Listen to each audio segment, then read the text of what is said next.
computer. Okay, we're gonna get started then. Okay, so welcome everybody to this representation learning for accident planning tutorial. So I'll be doing the first part and Blai will be doing the second part.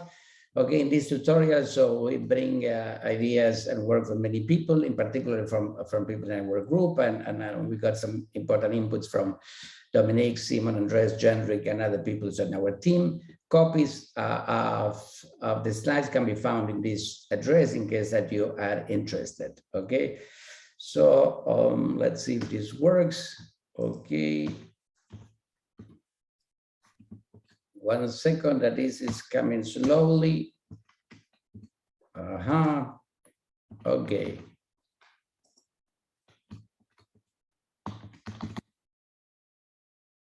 For some reason, okay.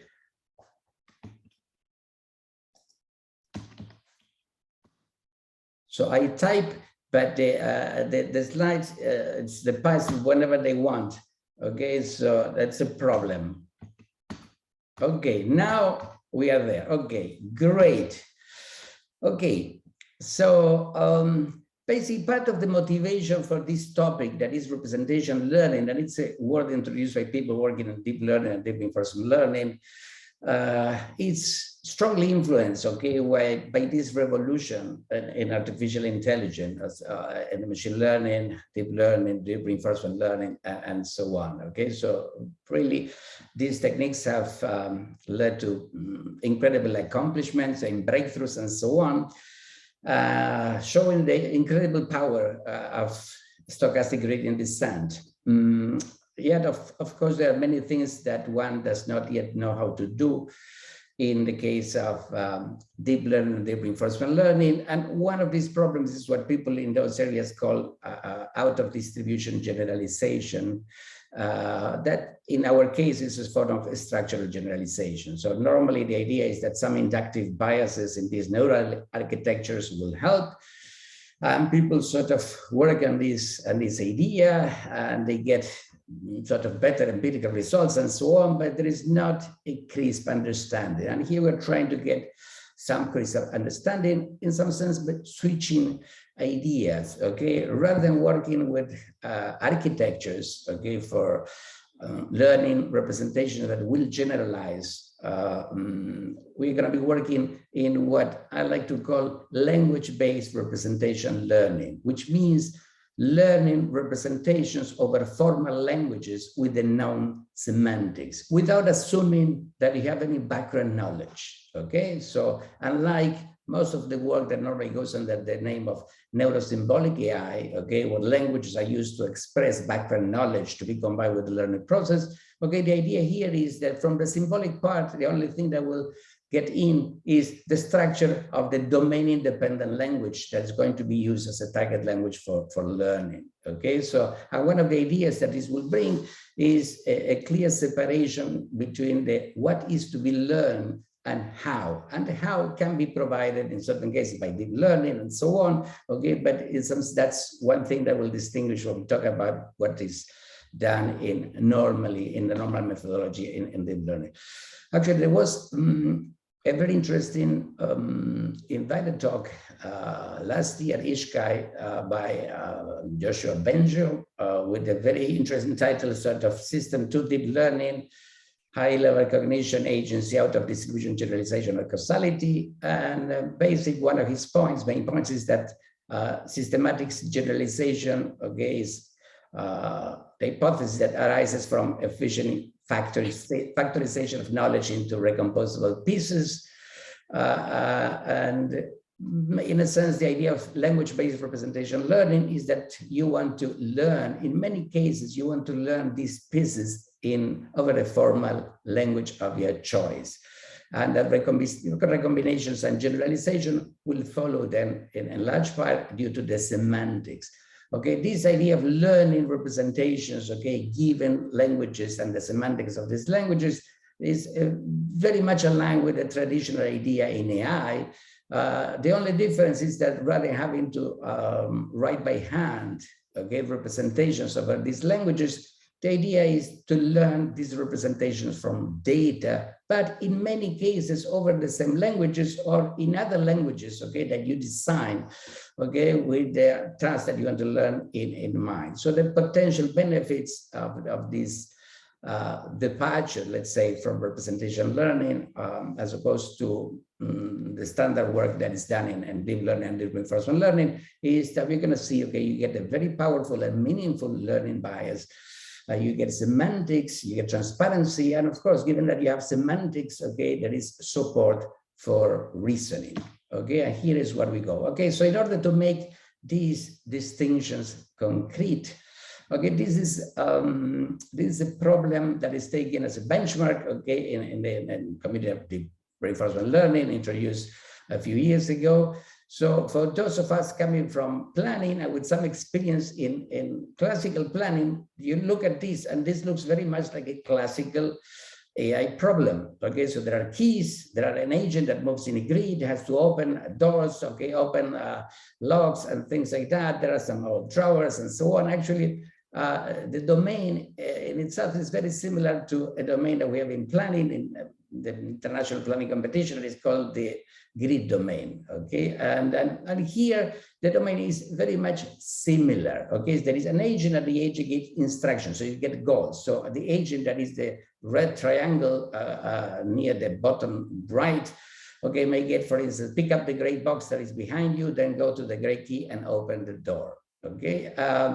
The big difference is that in this setting of deep reinforcement learning, there is no prior knowledge of the dynamics of the problem. Actually, there is not even prior knowledge about the meaning of the instructions that are carrying the goal. So everything is to be learned basically from scratch, okay? So what you're supposed to learn in this case is a controller that accepts goal instructions, okay, in this natural language that is basically context-free grammar, and takes observations into account, and at every point in time, outputs the action to do next. Okay, so very much like a classical problem, but basically you do not have the state representation, you do not have the action representation, you don't even have a representation of the goal language. Everything is to be learned. Okay, so of course the surprise is not that deep learning and deep reinforcement learning methods struggle in this type of task,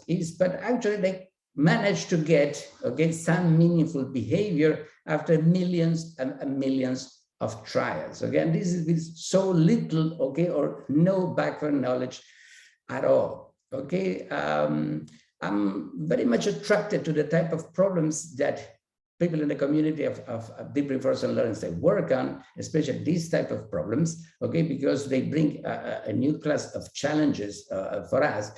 But what probably I'm less fond of, and this is in some sense the idea of the approach that I'll try to elaborate in the talk, is that the methodology is very much ad hoc, okay? So people normally express the intuitions in page 1 and 2 of the paper, okay? Then page 3 is about the neural network architecture and the loss function, and page 4 is the experimental results, okay? So there is very little analysis about what is exactly to be learned and whether this is what you learn after all or not. All what matters at the end is whether you are doing better, okay, than certain baselines.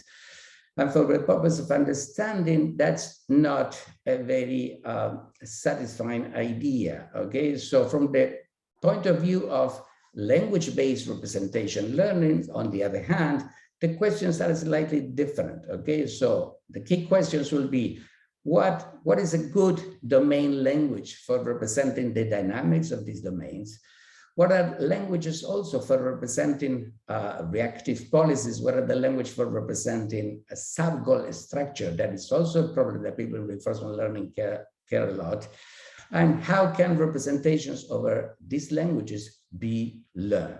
Okay, with supervision, with no supervision, and so on. So in some sense, once you take the view that everything you want to learn, okay, has to be representations of the languages that you design. So the question is, what are going to be the languages and how you go about learning these representations of our languages, okay? So that's more or less the idea of what we're going to do in this tutorial, is to articulate a number of ideas. Okay, basically there are two main parts. One is about the language and semantics for representing dynamics, okay, general policies, and general subgoal structures. Okay, then normally in the case of people in reinforcement learning, they don't talk about subgoals. Normally they talk about things like intrinsic rewards or things of that sort. Okay, the second part is going to be mainly about learning the representations about these languages in these three cases. So basically we consider three tasks, okay? So dynamics, general policies, and general subgoal structures, okay? And how to express them, how to model in these languages, and how to learn, okay, these representations of this language automatically. In the middle, okay, so we appeal to a couple of reviews, okay, of certain notions that are not exactly aligned, but we need them, okay? And one is the notion of planning with, okay, that I'm going to start talking about next. And before talking about the learning part, okay, Blai is going to talk about QMPs. So basically, I'll do the first part, background one and languages. I will take from there and the end. As I mentioned, for those that joined us a bit late, okay, there are copies of these slides in the pointer in the slide at the bottom. Okay, so my webpage and tutorial-2022 PDF. By the way, I don't know, it looks like we are not that many. So if at any point you want to ask a question, to raise an issue, to make a point, please do so. Do not use the chat with me. I'm not even looking at the chat right now. Okay, speak up. Okay, with camera, no camera, what? Okay, but of course, if your question is, so it's a long question that requires a long explanation, we can leave it from the end. But everything that can be addressed, okay, sort of relatively quickly by a quick clarification or something, okay, please jump, and we'll be happy, okay, to handle as we go along. Okay, so that's the idea. Okay, in part, what is not this tutorial? This tutorial is not going to be a survey about learning, okay, representations to act and planning in general. Okay, there's too much that is done, okay, and too much, okay, to cover in an hour and a half. And actually, probably not going to be the best people to do that either. Okay, so we are basically interested in covering a coherent thread of research, okay, that actually covers a lot of ground. Okay, and this is all very crisp, very simple ideas and formulations for stating, for understanding, and for addressing key problems. Okay, so a key word is understanding. We are looking for understanding, and for that we need crisp and simple formulations. Okay, and this is hopefully we're going to develop. There are many, of course, there are many open problems, and that's part, I think, of the value of this sort of research thread. And at the same time, there are many opportunities for research. Okay, so those of you interested in these things, I will be love to hear about. So we'll talk a little bit about related work, okay, but we'll try to focus, okay, on this coherent thread as we go along. Okay, so I'll start with this piece of background, basically to introduce the notion of with that is going to be particularly relevant, okay, to the notion of subgoal structures, okay, as we're going to talk about that later. Okay, so most of you are familiar with the underlying mathematical model of classical planning. So basically, there's a finite and discrete state space, an initial state, a set of goals to be reached, actions, okay, whose applicability, okay, may depend on the state. That is a state transition function, okay, that is assumed to be deterministic, and there are positive action costs that we assume to be all one by default. Okay, so what makes this planning is that all these various components, they are assumed to be known. Okay, so a solution or a plan in the setting is going to be an action sequence that drives the initial state into a goal state. And this means that there is a state sequence, okay, such that the action that you do in each state is applicable, and you get the next state in the sequence, and the last state in the sequence is the goal state. The first is the initial state. Okay, so that's basically the basic mathematical framework of a mathematical model underlying planning. So languages, we talk a little about languages, okay, and the language for dynamics, which there is nothing new there, so we know it. We start with the ground version of strips, okay, you have ground atoms, you have ground actions, you have an initial situation given by a set of atoms, okay, and a goal situation given by a set of atoms as well. And you have the actions represented by these three subsets of ground atoms, the at least, and preconditions, and so on. And a problem in strips is just syntactic sugar for defining a state model that is exponential in the size of the strips problem description. It is in compact form, okay, and there is a very straightforward mapping that most of you are familiar with. In the state model SP associated with a strips problem P, the states are collections of atoms, okay, from the problem. The initial state is the collection of atoms given by the initial conditions. The goal states are all the sets of atoms that include the goal atoms. The actions are applicable if the preconditions are a subset of the atoms in the state. And the state transition function is obtained by basically deleting, okay, the atoms in the delete list and adding the atoms in the add list. That's the reason for the names deletes and adds.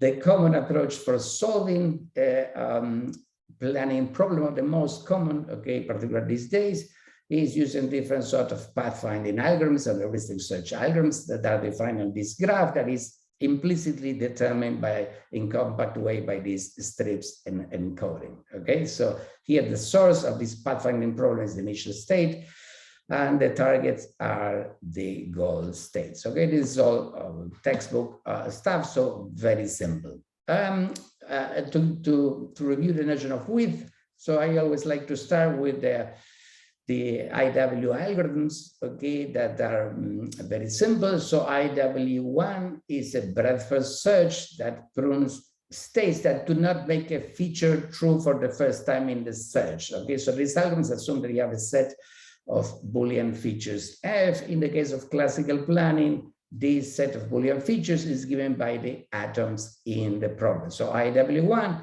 you do a breadth first search where a newly generated state does not make true an atom for the first time in the search, you prune the state. So that means that the states that are not pruned is linear in the number of atoms that you have in the problem. So IWK is IW1, but except with an enhanced feature sets, where basically have conjunctions of up to K features. Okay, alternatively, okay, it's common to regard IWK as a breadth first search that you prune states that do not have, whose novelty is greater than K, and the novelty of a state is basically the size of the minimum size tuple, okay, that is true in the states compared to the previously generated states. So IW, when we don't say anything, just runs IW1, IW2, and so on, sequentially until the problem is solved. There is no solution. IW is a blind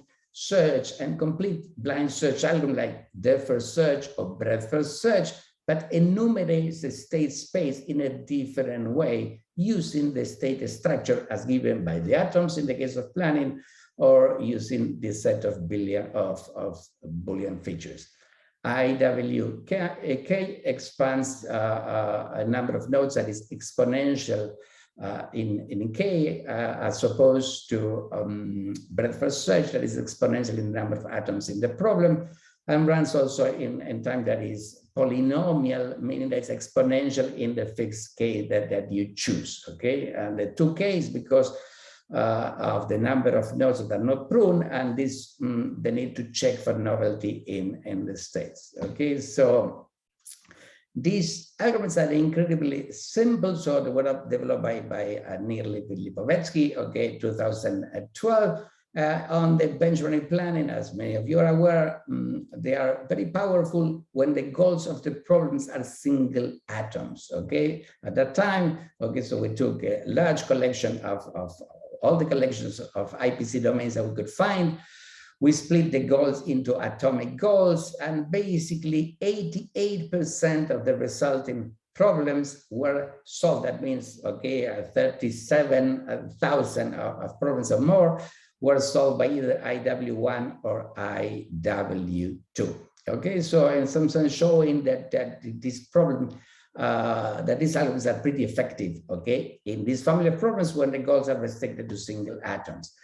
Okay, and there is a theory behind it, okay, and that this is the main thing for us here, that is the notion of width, okay, so it's one not only can show experimentally that IW1 and IW2 will be very effective on many instances, one can prove that it will be, okay, it's not an accident of these particular instances. And basically, the main result is that IWK will solve optimally problems whose width is bounded by K. So what is the width of a planning problem? So the width of a planning problem is the minimum K for which there is a sequence of subgoal tuples. So T with T0, T1 up to Tn, all these subgoal tuples, tuple means the conjunction of atoms in the problem, all of size no greater than K, such that three conditions hold. Okay, the first two are very simple to check. Okay, so the first tuple has to be true in the initial situation. The second is that the optimal plans for the last tuple in the chain, okay, is such that optimal plans, if you reach that tuple optimal, then you're solving the problem P optimally. Okay, and the last condition is the most subtle one. It says basically that the optimal plans for each one of the tuples can be extended by a single action into an optimal plan for the next tuple. Okay, so if these conditions hold, okay, then you say that the width of the problem is P, okay, is less than or equal than K. There are some border conditions, so we set the width of the problem to be 0 when the goal is already true in the initial state, or the goal state can be reached in at most one action. And if a problem is not solvable, okay, we artificially define to be n+1, but these are not important things. Okay, as I was saying before, the main theorem is that if the width of a problem is K, then IWK solves this problem optimally by running in polynomial time, that is exponential in this parameter K. And the second thing is that this observation that we got in the benchmarks, okay, is you can prove that that's the case, okay, domain of blocks, logistics, okay, Reaper, many others. Okay, you can show that they have width normally bounded by 2, by 3, what we say normally bounded width when the goals are single atoms. In practice, okay, planning algorithms do not use IW, even though I would say some of the state-of-the-art algorithms. By the way, I'm recording this or I'm not recording? Yes, I'm recording. Okay, sorry. Okay, I just was reminded quickly. Okay. So in practice, okay, IW is not used as a mainstream planning algorithm, okay, in spite of these properties, because most benchmarks have multiple goals and they do not have bounded width. So I would say that most of the competitive algorithms, okay, build on the notion of novelty and mix it with the best first search and the so-called best first width search. I'm not gonna get into that, okay. A little bit I'll talk about serialized iterated width, which is to run IW greedily, okay, by trying to achieve one more top goal of the problem, okay? So normally I'm gonna use the notation sharp G to denote the number of unachieved goals. So basically, so we are trying is to run IW until I get the state that decreases the number of unachieved goals, and I keep running IW from there and so on. It's not a complete algorithm, okay, but it's pretty decent. We will say that how to make it complete over a larger class of problems as well, okay? So normally, in my experience, so this notion of width is important. In particular, we're gonna see that this idea of subgoal structure actually is one of the few handles that we have to talk about the subgoal structure that one wants in a problem, okay, in a principled way. However, the notion of width, so people use some of these ideas, but not everyone sort of is clear and about the notion of width itself. So my suggestion is to do some exercises from those that want to test their knowledge. So here I put a bunch of problems, okay, for instance, to show that block world, okay, instances with goals like clear X or hold X have width 1. to show that delivery instance. So delivery is a simplified logistics. An agent moves in a grid and picks up and drops package in the grid. Okay, so this problem, when you're trying to place a package in a particular cell, okay, so you have to go pick it up and move it to another cell. So this problem does not have with one, has with two.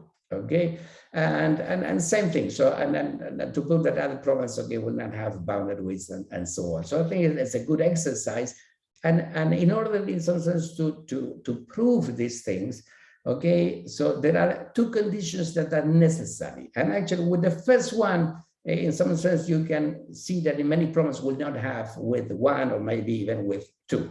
The first condition says that if you have an optimal plan, okay, for the problem that achieves the goal and so on, A1 to AN, then each prefix of this plan has to be optimal from some tuple of atoms of size not greater than K. Okay, so for instance, if I tell you the problem, you have to go and pick up a package and bring it back here. Okay, so with this condition, you can see that the width of that problem cannot be 1 right away. Why?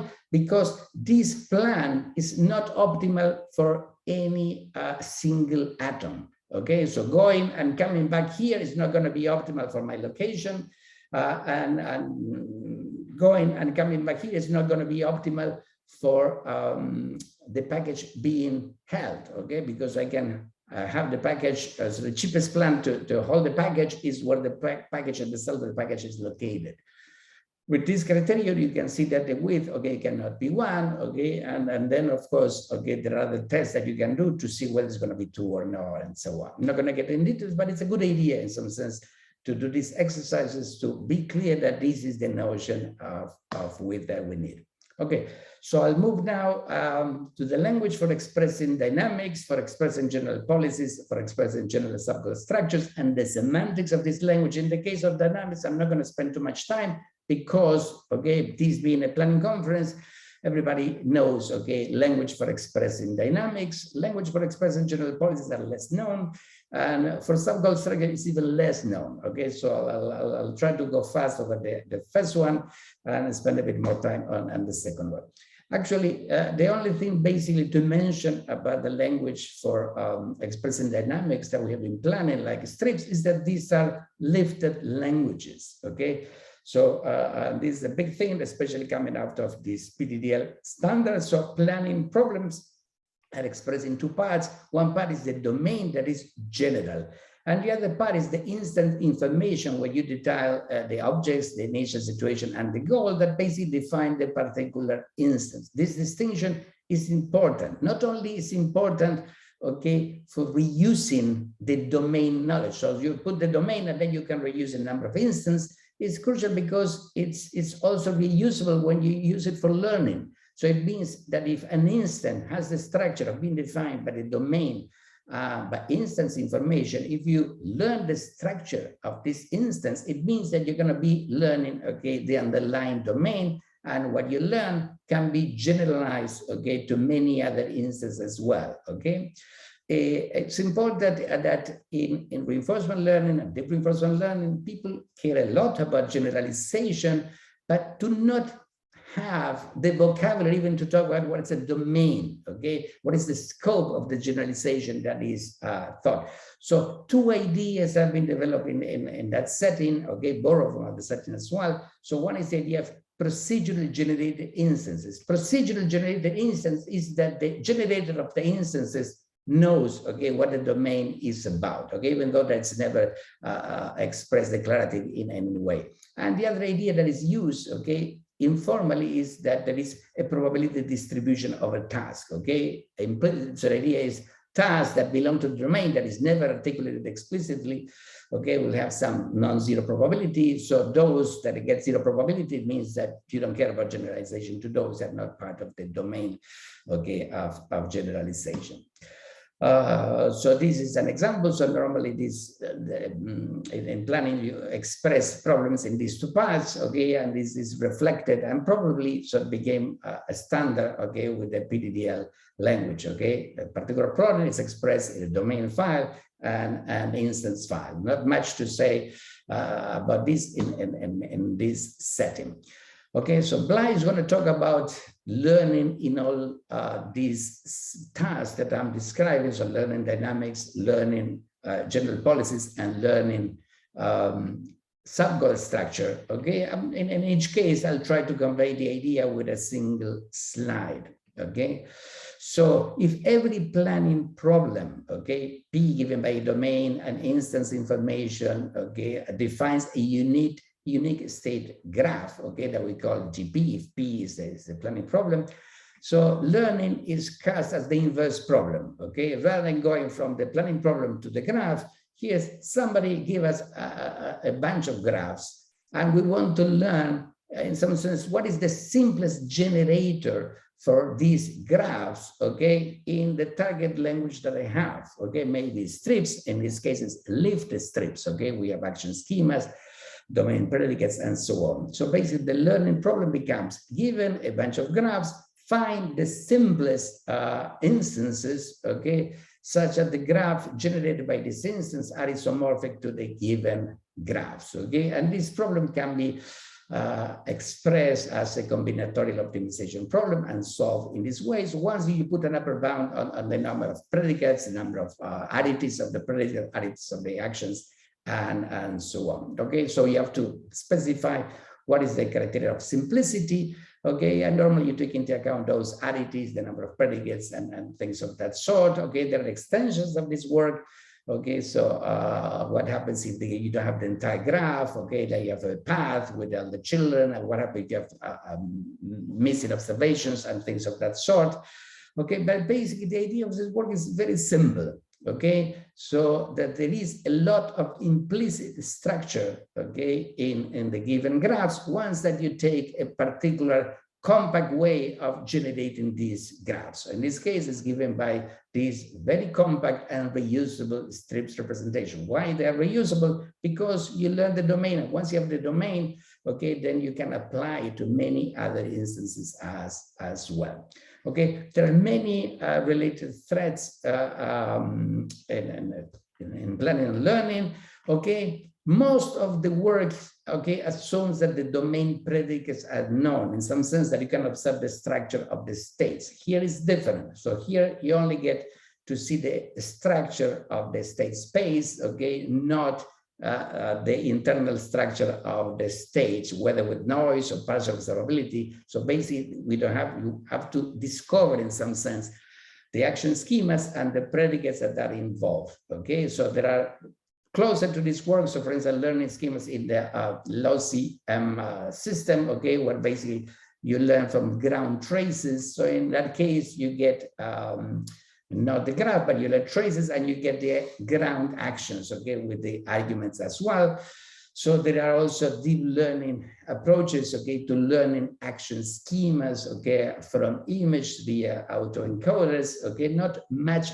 So most of the work using deep learning for PDL mostly is propositional, but there are some exceptions in this case. And there's actually another propositional method, okay, that is related to the structure of the state space. That is this work that I mentioned here by Conidaris, Leslie Kaelin, and Tomas Lozano Perez. Okay, so basically that's going to be the idea. And the point is the following: why we're going to be able to learn, let's say, a domain, blocks or Sokovar and so on from very few instances, because this is a language provides an hypothesis space that is very strongly biased. Okay, so you're looking for the simplest representation. Okay, this does not mean that the same problem cannot be addressed, okay, with deep learning methods. Okay, one thing is the what, okay, another thing is the how, okay, and eventually, okay, we hope that the same thing can be done with deep learning engines as well, and actually we are trying, okay, ideas in that direction as well. Okay, so let me keep going. Okay, so the second task that we care about is about learning general policies. Okay, general policy is basically a strategy that will allow you to solve reactively, with no planning and with no search, okay, new instances of the domain. Okay, so for instance, a policy to achieve one block on top of another block in any blocks word problem where these two blocks appear, no matter the initial configuration of blocks, no matter the number of blocks either. So the question is, what is the question? Sure. Sorry, because I've been confused about one thing here and also on slide 16. When you say a policy for achieving on XY, do you mean that's a policy for putting any block on top of any other block, or must it be, or do you mean a policy for achieving, let's say, an example could be on block 17, block 3 or something? Did you have to name the blocks, or you don't name the blocks? No. So everything that is about general policies, you never can talk about names of blocks at all. So when I say on XY, it means that give me any instance of a problem whose goal has the form on XY, no matter, so what is the actual goal? So you should be able to apply the policy, okay, to that goal. So basically on XY is goals of the form, okay, that particular atom, okay, no matter the names of the blocks. Okay, and, all right. Yeah, and actually the way that this is going to be reflected, okay, in the instances is that you're going to have, okay, we're going to actually, I think Blai is going to talk about that maybe. Okay, so we represent, so if in that instance you want to that particular goal, okay, normally you extend the state to represent the goal of that instance as well. Okay, so we call them goal predicates. Okay, but basically, so the policy that you get will apply to any instance of blocks world when you want to put one block on top of another. Okay, so once you have the policy, it will apply reactively to any instance, okay, of this problem. Okay, so the question is, what is a good language, okay, to express these policies? And actually, there are many works that have addressed this type of problem in the past. Actually, so many years ago with Mario Martin, okay, somebody in Barcelona, we did a paper, 2000, before us, okay, was Ronnie Cardon, and Sid and Giuseppe, and a few other people have worked on this problem as well. There is a subtlety, okay, about what is a good language for expressing general policies. It means that if normally the normal idea that policies are mapping from states or feature values to actions, the problem is that in generalized planning, the name of the actions change from instance to instance as you change the name of the objects, okay? So the idea that these policies can be mapping from feature values to ground actions, okay, that's not gonna work in general, except in those domains, okay, where there is a fixed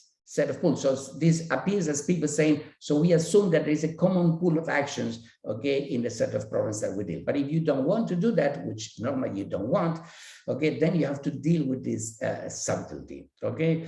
And just emphasize that this problem of learning general policies is also a key goal in the work in reinforcement learning and deep reinforcement learning. Normally, they do not have PDDL models to start with, okay? But basically, they want to learn policies that will generalize when you change the number of objects, change configuration within a certain scope. Okay, so in some sense, that's one point where work in planning and work in deep reinforcement connects. Okay, so it doesn't make sense to learn a policy that is only to work on a particular instance only. Okay, so and here I want to talk about this language, okay, that we developed with Blai, took shape basically in the last few years. That is very, very simple. And it's also the same language that I'm going to talk about when we talk about subgoal structures. Okay, so the idea is that the general policy is going to be given by rules of the form C, then E. And C and E are expressions over a set of phi of features. Features are functions of the state, okay? So it's a feature, is a function that I can apply to any state, any reachable state of any instance of the domain. So the number of blocks on top of block X is going to be a numerical feature, and we're also going to have Boolean features. So in some sense, we assume that we have these functions, then we'll see how we can sort of discover these features as well. For the time being, okay, we're talking about the language and the semantics. So basically these representations assume that they are given by hand. Of course, so there are certain features that make solving any problem straightforward. Just give me the numerical feature that represents the optimal cost to the goal, okay, and just do an action that decreases the value of this feature, okay, this will be a general policy using this very hard to compute feature that is the optimal cost to the goal. So what we want instead are features that can be computed easily. And the assumption in some of the bounds that I'm going to mention is that there is a linear number of values that a feature may have, and that they're computed in linear time, or linear in the size of the problem P, that is basically the number of atoms in the problem. Okay? Of course, you can relax this a bit and rather than linear be quadratic, but then some of the bounds, okay, will have to reflect that as well, okay? Because if you take any features that are very complex to compute, basically you can trivialize everything. Okay, so here a very simple general policy, okay, for obtaining the goal clear X, two features. So a Boolean, that is whether a block is being held and the number of blocks above the target block X, okay? And there are these two rules, okay? These, the H and N are not variables, they're features, okay? So, and the first rule says the following, says, if you're in a state, okay, where holding is false and the number of blocks above X is greater than 0, then you can do, okay, one of the actions that you can do is do any action that will make H true and will decrease the value of N, okay? So in some sense, these are not the effects of any action. In some sense, just, I don't care about the name of the actions. Just give me a state transition that will deliver these changes, okay?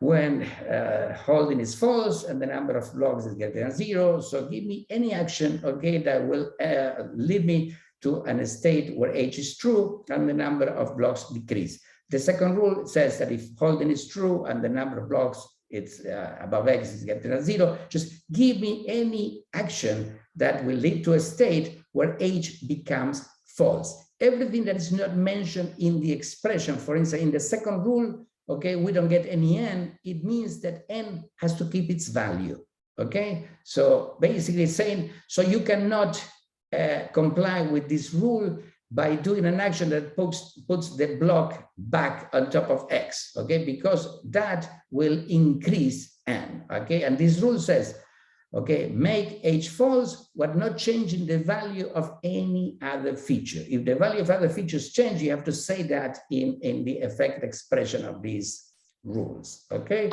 So here a little bit, so the formal semantics and the formal syntax of these languages, okay, that's going to be used also for talking about subgoals. Okay, so the policy rules of C and E over Boolean and numerical features. So the Boolean conditions that may appear in C are P, not P, N equals 0, N greater than 0, meaning that the value of this feature is 0 or greater than 0. And the qualitative effects in E is either you make a Boolean true, a Boolean false, or you don't care about how a Boolean is changing, and the same thing with the numerical features. So decrease the value of N, increase it, or I do not care. And that do not care is important because if you don't put I don't care, it means it has to keep its value, okay? And a state transition is going to satisfy a rule if the feature values in the antecedent state satisfy the condition and the change from the feature values to the feature values in the new state satisfy the effect expression. Okay, so if in the facts you have that the feature has to decrease, then in this, the change from here to here has to reflect that this feature has to decrease. Okay, so E is evaluated in a pair of feature valuations. C is evaluated in the features in the state S.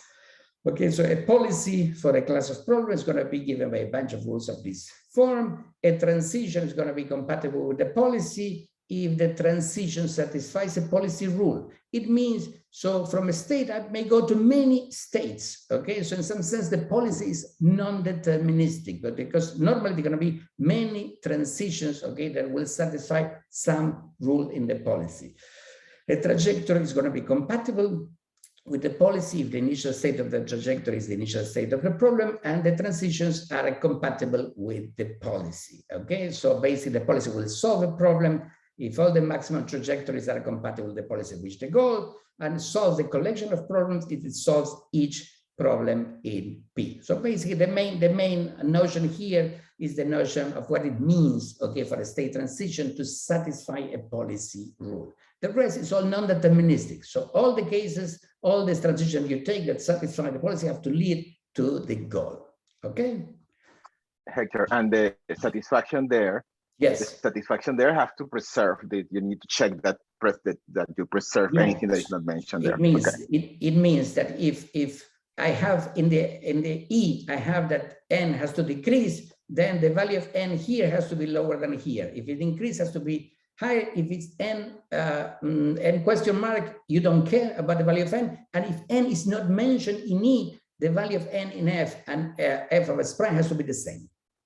Mm-hmm. Good. Okay. One more question about this? I have Sure. a question. Sure.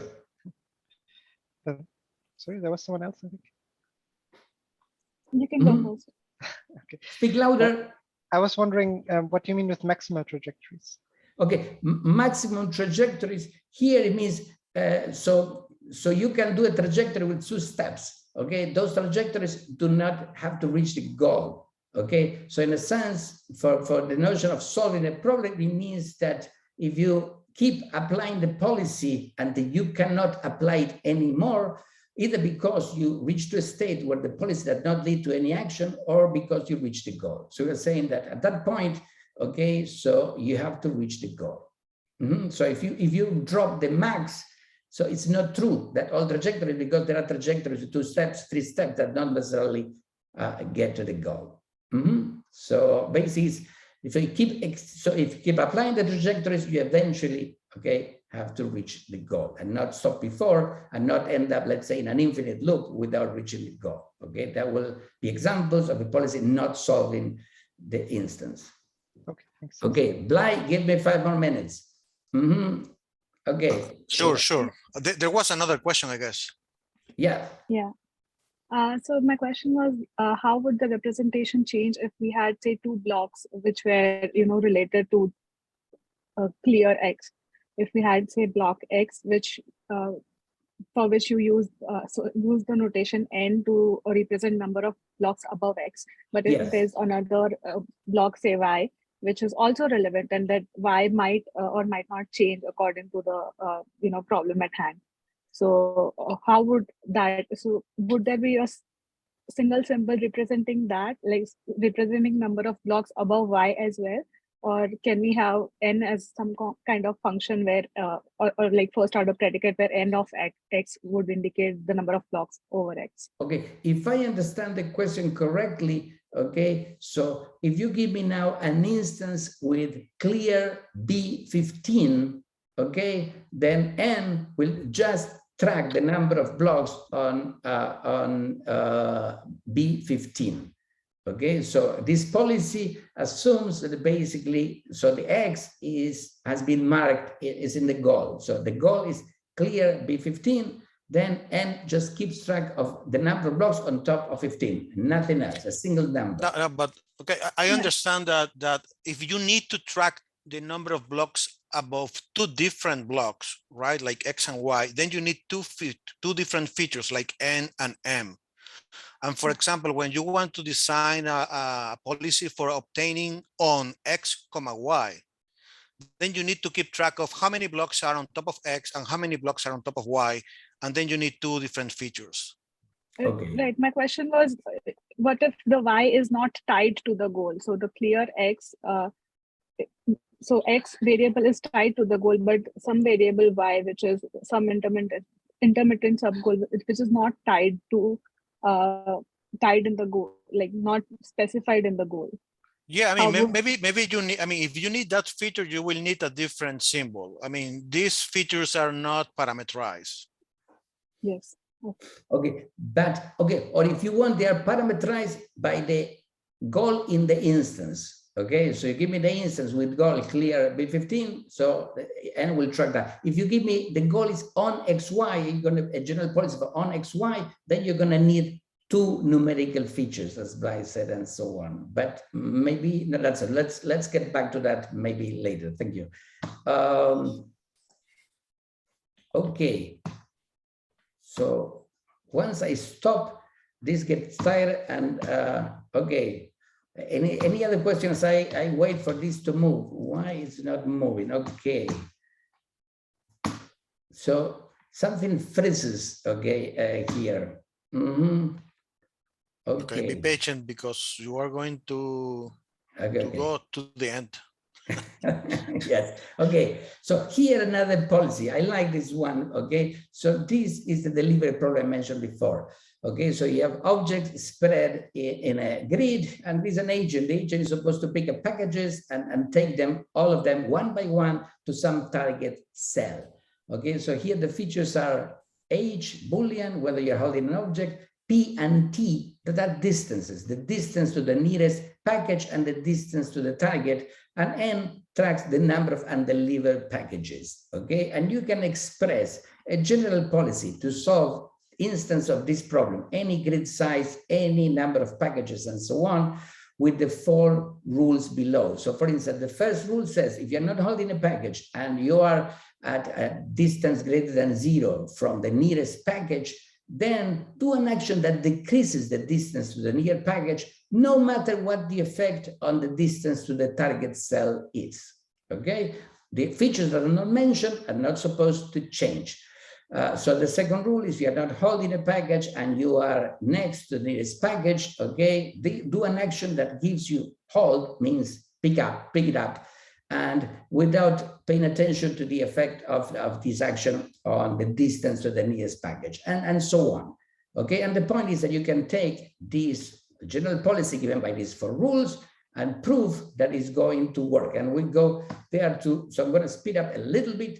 Okay, so there are 3 questions with these general policies. Okay, how to prove that a general policy will solve a potential infinite classes of instance, how to learn policies that solve, again, an infinite class of instances, how to learn policies that are guaranteed to solve an infinite class of instances, okay? So I'll go very quickly over 2, because Blai will talk more about learning these policies, and try to talk a little bit about 1, okay, that is important as well. In some sense, to understand these notions, you have to do proofs, okay? So without proofs, okay, there is always the feeling of understanding. Okay, with proofs, that feeling is gone for good or for bad.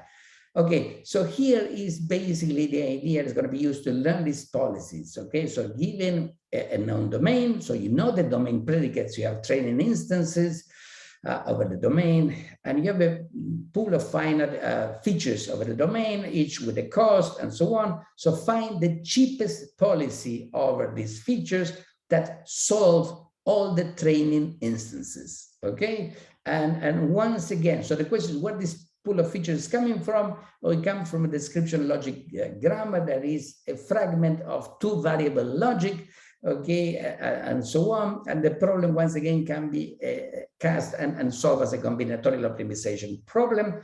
Okay, so there are many, not that many deep learning approaches that also take PDDL inputs, let's say, and compute these general policies, but it's hard in general for them to be 100% correct, and much less to be able to prove, okay, that they are 100% correct, even though Sylvie proved me wrong by having a policy that is almost 100% right, okay, in my beloved blocks world.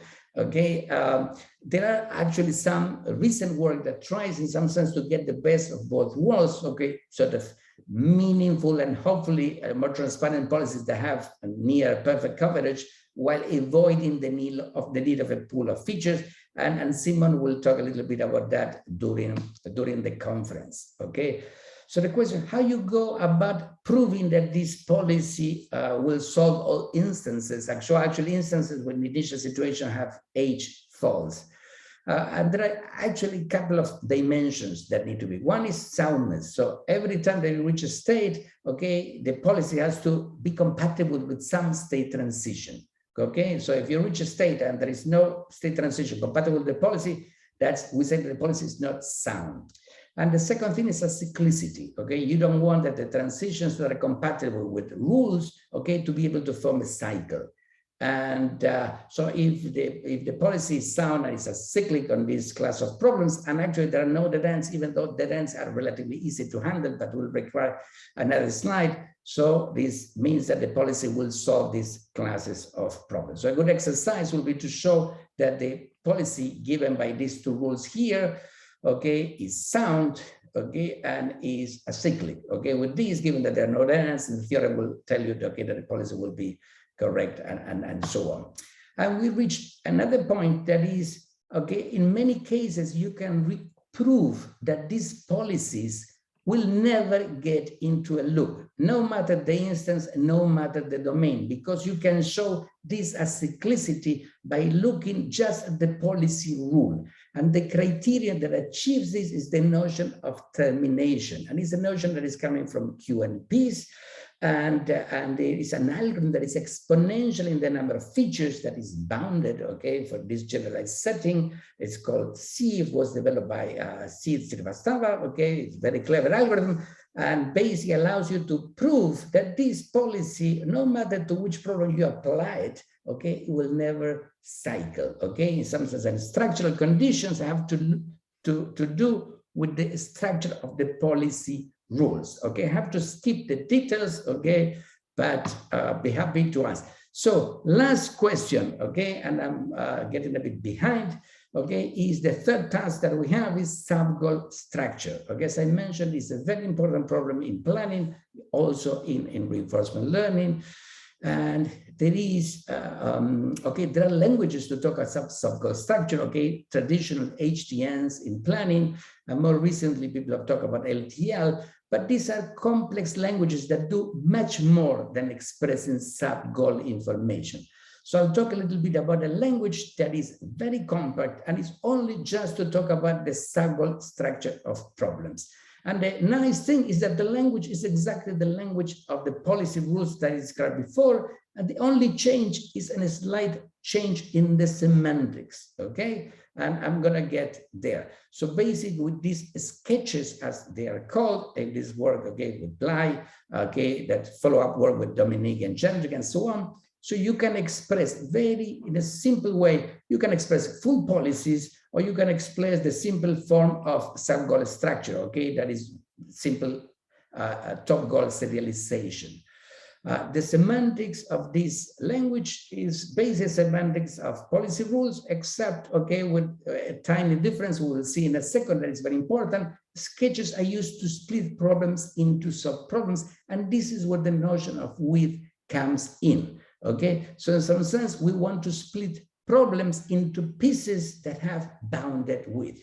So if the sub-problems have a bounded width, then you can solve the problems in polynomial time. This goes beyond the idea that the problem has bounded width. Now it's enough if the sub-problems, given the sketch, okay, will have bounded width. And we will see how to prove that as well, okay? So here for my new beloved domain delivery, okay, 3 examples of sketches. The one on top is, and a sketch is the exact full policy that we have before. It means that all you have to do is to take one-step transitions, okay, from one that satisfies the antecedent to one that satisfies, okay, the change from the antecedent to the effect, okay? And on the other hand, this rule here, okay, if n is greater than 0, then just decrease the value of n. N is the number of undelivered package, is also in a sketch. And you can show that this sketch has width 2. It means it divides the problem into sub-problems of width bounded by 2.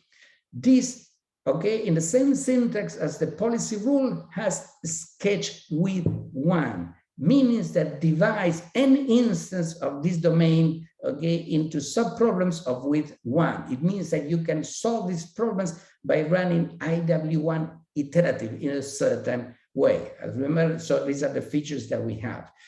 Okay, and actually there is a paper at the conference by Dominique and Gendrick that talking about how to learn this policy automatic, and the parameter of this learning algorithm is what is the target width. You want to learn a policy with 0, with 1, with 2, and so on. And this is what you get. Okay, to make story short, because I'm supposed to finish my part, okay, syntax is the same syntax of sketches and policy rules. The big difference is here. So the semantics, you say that a state pair satisfies a sketch rule if this is exactly as before, but we are not requiring that S prime is at distance 1 from S. Now, S prime can be in principle at any distance. Okay, so that's what's going to become a subgoal. So in policies, okay, S prime is 1 step away from S. Here is a state pair. Okay, and basically the semantics of a sketch, if you want, okay, so this is the semantic. So when in a state S, the set of subgoal states to be reached from this state are characterized by this set. So give me all the S prime such that S prime satisfies the sketch rule, or S prime is the top goal of the problem. So a tiny change in the semantics, no change in the syntax, okay? Same thing as syntax as for policy rule. The point is you can define what are the subproblems determined by a particular sketch on a given class of problems. Don't have time, and to define what it means that a sketch has width K over a given family of problems, okay? And there is a theorem that basically says if the sketch width is bounded and the sketch is terminating, okay, these problems can be solved in polynomial time, but a tiny variant of the serialized iterated width algorithm that's called SIWR, okay, and so on. So actually, serialized iterated width is serialized iterated width with a sketch, where the sketch is just given by this rule here, okay? So here the sketch is, if the number of unachieved goals is greater than 0, go and just achieve one more goal, okay? That's it, okay? But this is, in some sense, okay, here I have an example of sketch. So I'll skip this because hopefully Dominic will say about this in the talk, okay? And there is a very simple idea about how to go about learning. It's a bit more subtle, okay, than learning domains and learning general policies. Here there is a parameter that is input is what is the bound on the width of the sketch that you want to learn. The interesting thing about this setting is that many threads come together, okay? So the notion of planning width, the language of general policies, the notion of termination from QMPs, and the semantics of sketches. So many of the ideas I was talking about before basically come together in this idea of learning sketches of a given width. And just to finish my part, so an exercise, okay? Actually, I posed this problem to people in our team, okay? But you can jump it as well. There is a very nice paper by George Korf, 85 macro operators and width method for learning, where he developed a method for encoding policies for particular instances of Rubik cube, a puzzle, and so on. And the question is, can you replace these compact but not too compact macro tables developed by Rich, okay, by sketches of bounded width? Moreover, can these sketches, unlike the macro tables of Rich, okay, be general, means not be tied to a particular n puzzle, but to any n, and so on? And the last question, of course, whether these sketches can be learned automatically, and so on. So with no further ado, so I'll pass the ball now to Blai, okay, and over time. Sorry, Blai. Okay, so okay, sharing. So I will share my screen, but I think that you need to keep recording, right? Yes, yeah. I'll keep recording. Yes, until the end. All right. So, can you see my slides? Yes. All right. So by the way, if you are able to solve this exercise, please let me know. Okay, so I'm going to talk about first about QMPs, and then I will try to describe in more detail the learning tasks for the three different problems that Hector mentioned before. So QMP is a language for planning that involves propositional and numerical variables. It's very similar. The syntax is very similar to what we just see, but instead of having features, we have variables. So the states are evaluations of these variables. Now QMP is different from numerical planning in that the numerical variables are first non-negative and real valued. They don't need to be integer valued. They can be any real number. The effects of numerical variables are just qualitative increments and decrements. So you don't specify precise amounts of change. You just say that this variable either increases or decreases when you apply some action. And finally, when you want to test for a numerical variable, you can only test whether the variable is 0 or positive. You cannot test, for example, that the variable is equal to 5 or some other value. These differences are important because they make up the plan existence for QMP to be a decidable problem, unlike for numerical planning that is undecidable. And the language that we develop for QMPs is basically the language that you just saw about expressing general policies and sketches, with the difference that for general policies and sketches, the rules are expressed using features rather than variables, right? And the features are some characteristic of the state that are computed from the underlying variables that in the strips are just atoms. Rounded atoms. Right, so formally, QMP is basically a tuple made of a set of propositional variables and a set of numerical variables. We have a description of the initial state and the goal state. The initial state is a full valuation of the all the variables in the problem. And we have actions that are specified with a precondition and some effects. And the effects are split in the propositional effects and in the numerical effects. So in the preconditions, you can have in the preconditions and the initial description and goal description, you can have any literal of the propositional symbols and literals over the numerical variables. And in this case, a literal over a numerical variable is either whether the numerical variable is equal to 0 or bigger than 0. And for the effect of the action, you could have effects over the propositional symbols like P equal true or P equal false, and you have qualitative effects over the numerical variables as well. And this will be expressions such as that variable X increases the value or decreases the value. And again, you don't say by the amount of change. So for example, we have here a small example that actually captures the clear X problem in Bloxworth. In this case, we have one propositional variable H that denotes whether the agent holds a block.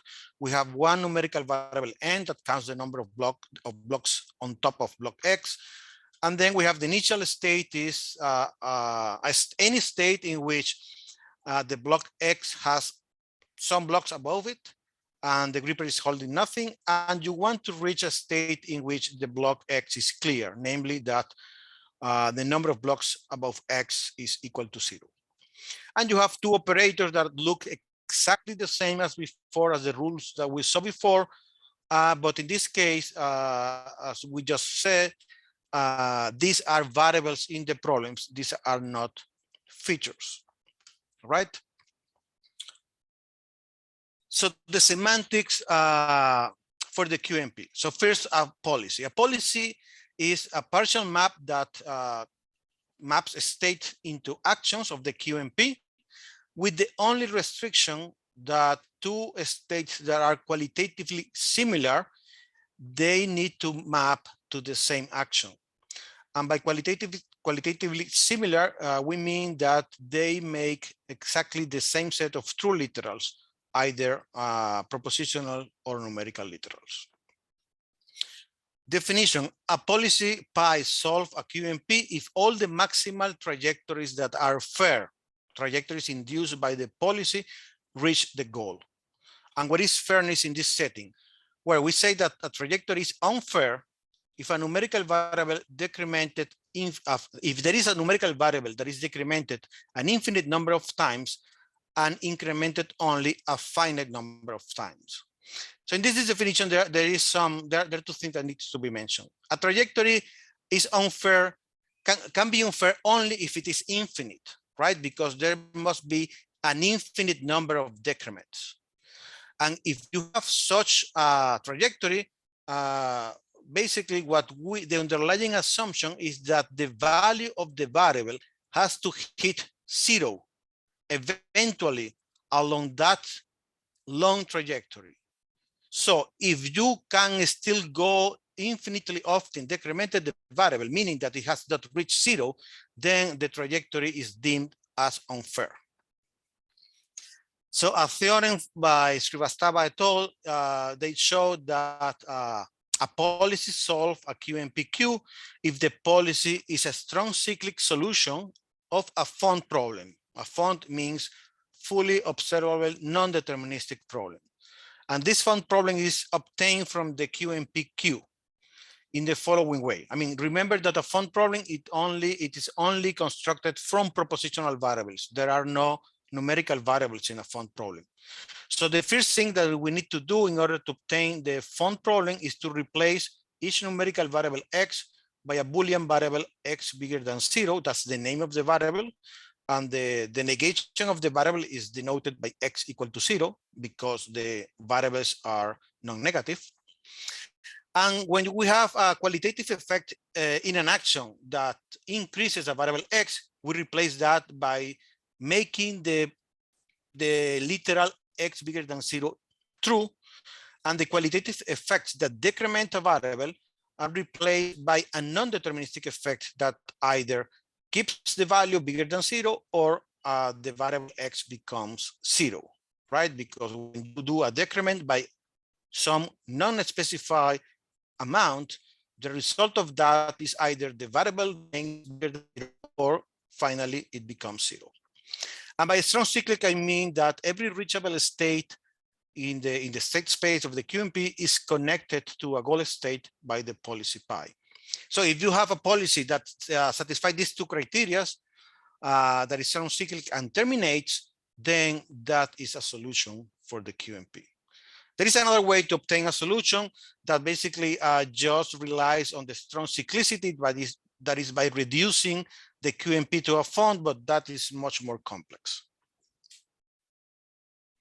All right, so what is termination, right? This is a fundamental notion in QMP, and basically it means that you want to prove that a policy is terminating if there is no infinite fair trajectories, okay? So basically what will be an infinite fair trajectory? That will be like a trajectory in which you have a variable that you increase and decrease, increase and decrease. So you increase and decrease alternatively infinitely number of times. So that will be a trajectory that never ends up. So you're not guaranteed that that will terminate. So the SIF algorithm is a sound and complete polynomial termination test for a policy, but it runs in time that is exponential. You need to first construct the policy graph, and then you apply this algorithm that basically is based in the detection of a strongly connected component. Alternatively, there is a notion of termination that is basically a labeling procedure in which you label the states as terminating as follows. So a state is terminating if there is no cycle, if either of one of the following conditions holds, right? There is no cycle on a state S, or every cycle on S contains a further state S prime that terminates, or the policy at S decrements a variable X, and every cycle on S that also contains a state where the policy increments this variable X further contains another state S prime that terminates. So this looks like a very circular definition, but this actually is not. It's a labeling procedure. So you start labeling, for example, first all the states in which there are no cycles, like the goal states. Those are labeled as terminating. And then using those that you already labeled, you try to label more states with one of the three rules and keep doing this, right? So if at the end you are able to label all the states reached by pi as terminating, then you can conclude that the policy terminates. Okay, so this is another way of checking termination, alternative to the SIF algorithm. So we actually, there is a recent planner called Font Plus that implements this idea and is able to solve a strong cyclic font problems or strong font problems, QMPs, and also hybrids of all of them by stating some fairness assumption explicitly and using this type of definition in an answer set program planner. Okay, so having finished with the QMPs, I will now offer more details about the different learning tasks. About how to learn models for dynamics, general policies for generalized planning, and the sketches. Right. So let's start with learning action models. Right. So we solve, in order to solve this problem and the other two, we do is a combinatorial optimization task, and the task is expressed as an answer set program. So the goal of the task, let me go back, is basically as follows. You are giving as input a bunch of graph with no internal structure of the states. You're only giving the states and the edges of the graph, and the edges may have some labels. And then you want to find the simplest domain D, a strips domain, lifted strips domain, and instances I sub I, such that the graph, the input graph, and the graph expand by these lifted strips representations are isomorphic. This is the task, right? So I have a question. Yes. And this is related both because these tasks are the same one that you considered in the previous part, right? So the isomorphism. So in this body of work, have you gone into, is the graph has some noise or some mistakes, missing edge, something like that, that would disqualify them as isomorphism, but it's just noise? Yeah, I mean, those, what you're talking about are variation of the basic problem. And we have already done some work on that direction, but now I'm formulating the simplest basic problem, right? That you don't have, you have the complete state graph G sub I. Yep. For a given instance, typically a small instance, right? Okay, so the problem is it's a combinatorial optimization problem, and this is formulated in an answer set program, and we have basically choice variables that will define the lifted strips model. And then once you have given value to the choice variable, you need to check that some constraints in the program holds, right? That will guarantee, for example, the isomorphism of the graphs. So the choice variables basically are quite simple. They basically express for each action schema. The number of action schemas is determined by the different number of labels in the input graph. I mean, the input graph has labels attached to the edges, like pick up, or for example, in Bloxworth, it will be like on a stack, put down, and pick from table. Will be 4 different labels, and then you will have 4 action schemas, and then for each action schema you have to say what are the preconditions and the effects, but the lifted preconditions and the lifted effects, right? So you have a budget of predicates, is a maximum number of predicates, that is one of the bounding parameters, and then you can, and then the arities or the maximum arity of the predicates, and then you basically allow all possible combinations to go into a precondition or effect, right? Like this action, for example, the first action has a precondition like the first predicate of arity 2 with the parameters x and y is true, and so on and so forth, and the effect is to make something false and whatever, right? So those are choice variables. Second set of choice variables is that once that you have the lifted atoms basically by the cardinality, you need to ground them, right? With the number of objects that is also given, you generate all possible ground atoms, and then you need to give them value at each state of each graph G sub I, right? So for every G, for every state in G, you need to give a complete assignment of value to the ground atoms, right? And then finally, you need to do an assignment. Then once that you have defined what are the precondition of the actions and so forth, then you can compute what actions are applicable at what state, because you have the values, the evaluation of the ground atoms at each state.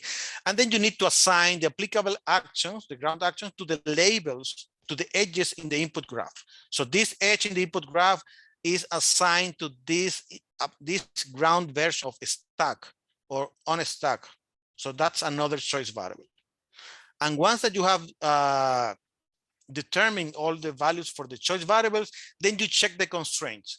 So the constraints are basically the following. Different nodes, they must attain different valuations of grounded atoms. So different nodes are different states. Second, every edge in the input graph receive a grounded action, and this will effectively establish the isomorphism. And finally, you need to be compliant with the precondition and effects of the ground action. For example, the defects are satisfied, that the inertia rules are satisfied, and so forth, right? All of this can be expressed with a Klingo program. Basically, Klingo is a language for ASP that has roughly 400 lines of code. A more complex encoding can be done in SAT. So this is basically the way that we do learning of action models using combinatorial optimization. Second task, learning general policies, right? So we want to learn a general policy from a pool of, from a given set of instances. Let me go back, right? So given a domain D, this is a strips domain, training instances over this domain, and a finite pool of features, we want a policy, the cheapest one, in which this policy solves all the training instances. And by the cheapest policy, I mean a policy that uses a subset of the feature of minimum cost, where the cost of a subset of features is the sum of the cost of the features in the subset. So that is what we want. So again, this is formulated and solved as a combinatorial optimization task that is defined in terms of the transitions in the examples given, the pool of features F, and some parameter that is called delta, that basically serve as a regularization term. So there are only three types of variables. Select F, that indicates that the feature F in the pool is going to be part of the policy. There's going to be some rule that uses F. Good S comma S prime, where S comma S prime is a transition in the training instances.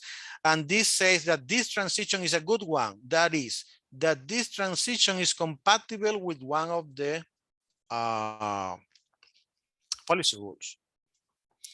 And finally, estimate of the distance from S to D, the distance from S to the goal that is equal to D. So we model that with a proposition that is whose name is V of S comma D, right, where D is an integer.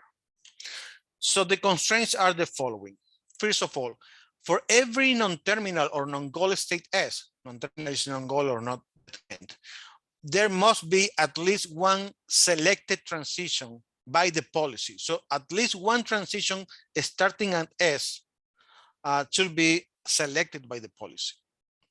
Second constraint, no transition is good or selected if it leads to a dead end. Third constraint, you need to distinguish, or we need to distinguish goal state from non-goal state. So for every pair of state S comma S prime in which exactly one of them is goal, either S or S prime, then at least one feature that distinguishes them has to be selected. Fourth constraint. So basically this is the assignment of distances to a state And these distances has to be well defined. You cannot assign two different distances to the same state, right?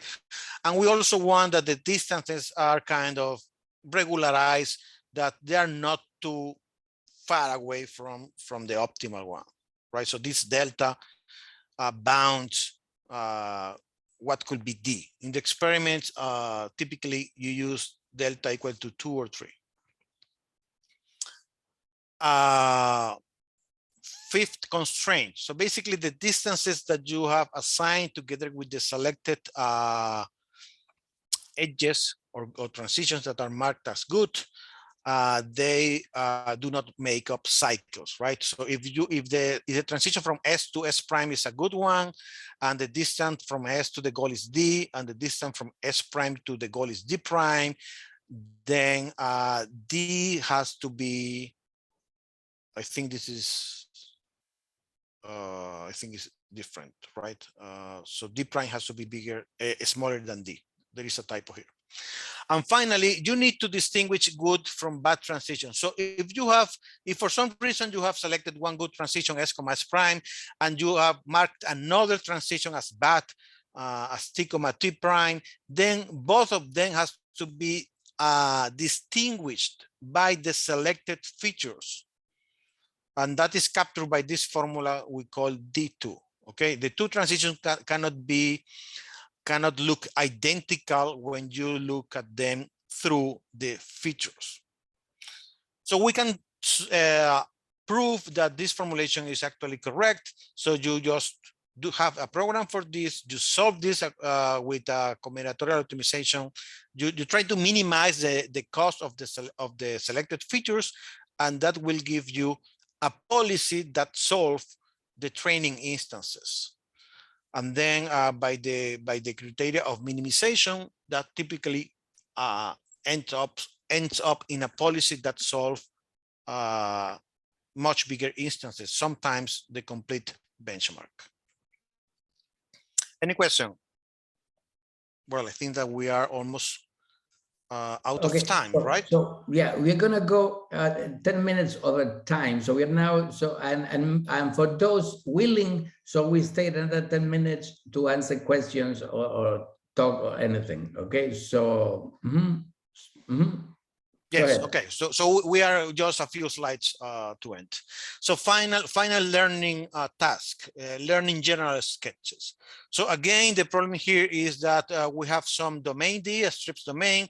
We have some training instances, and then we have a new parameter. There is a non-negative integer k, and we want to find the simplest sketch over the pool of features f, such that all the sub-problems induced by the sketch have width bounded by k, and the sketch is terminating. That will mean that the sketch will solve all the training instances by an IWK algorithm, right? Applied iteratively over the sub-goals or the sub-problems that appear.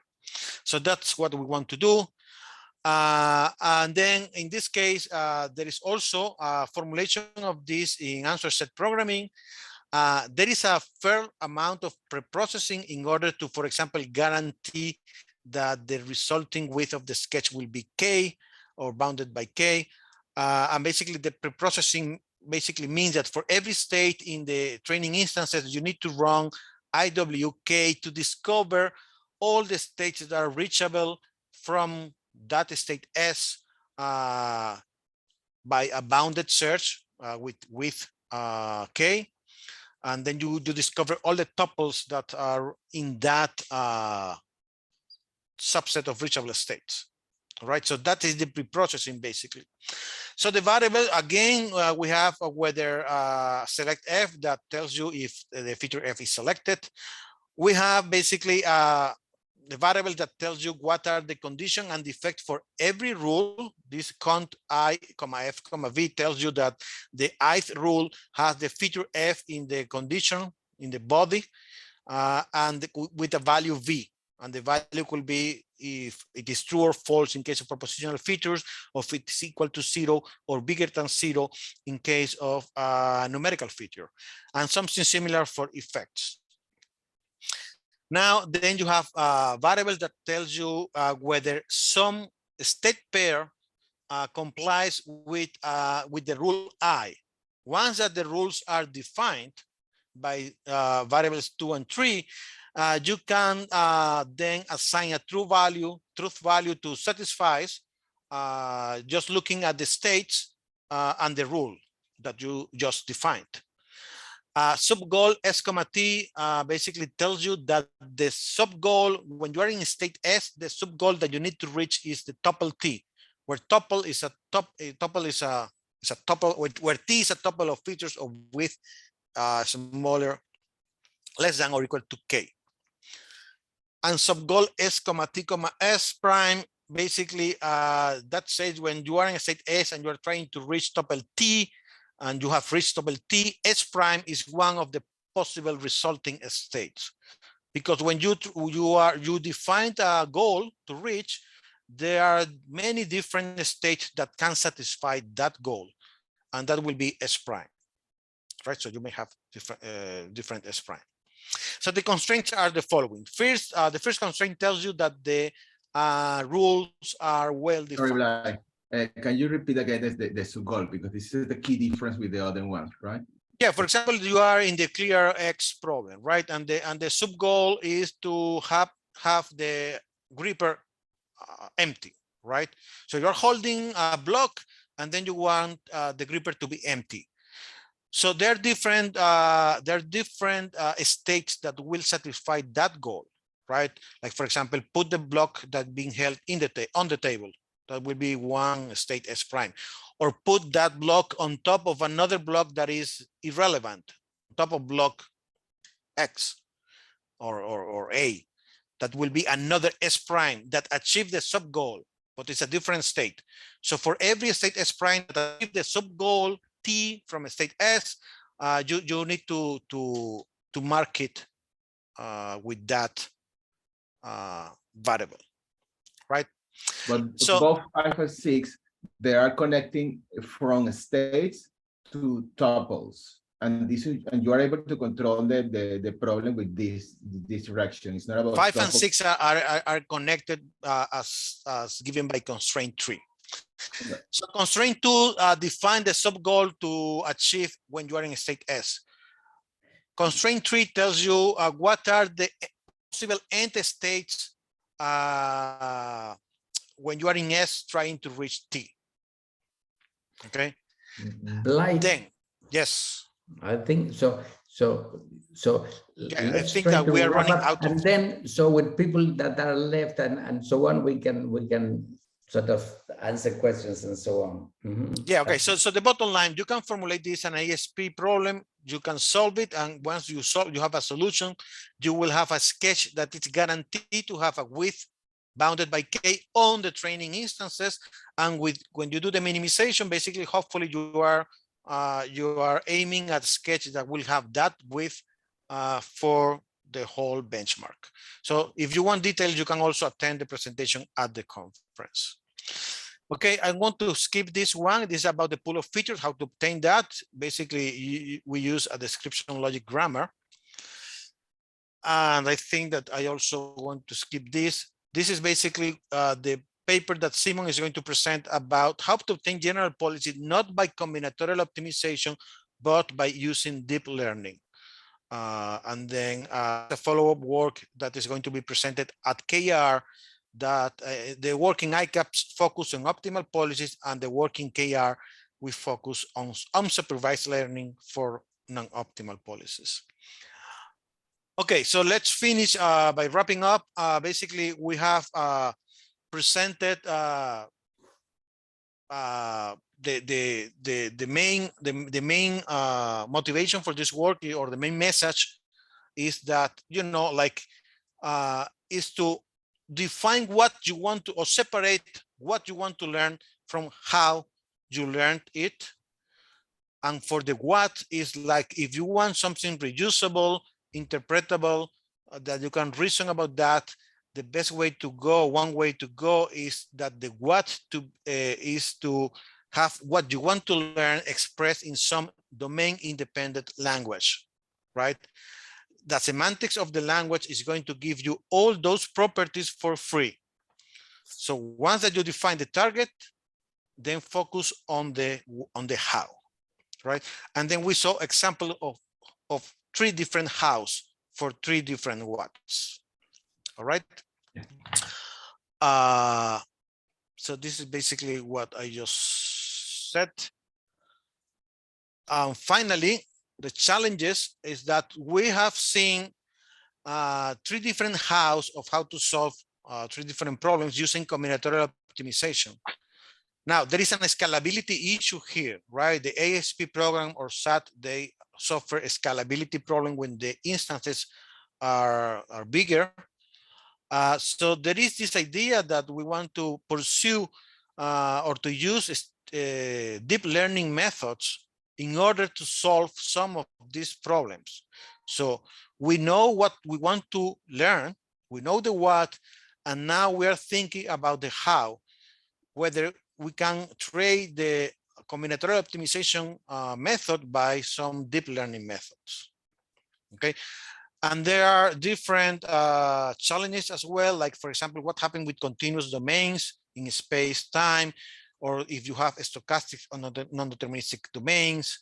What about if instead of having like for the general policy or the sketches, the state described in terms of given domain, what happens if you have some image or parse image, and so on and so forth, right? So all of this present some challenges that we think can be addressed by using domain-independent languages as a target for learning. So I think that with this, I will finish. Okay, great. Thanks, Blai. I'll stop recording and we move to questions, right? Thank you. Yes. So by the way, at the end, there are some references.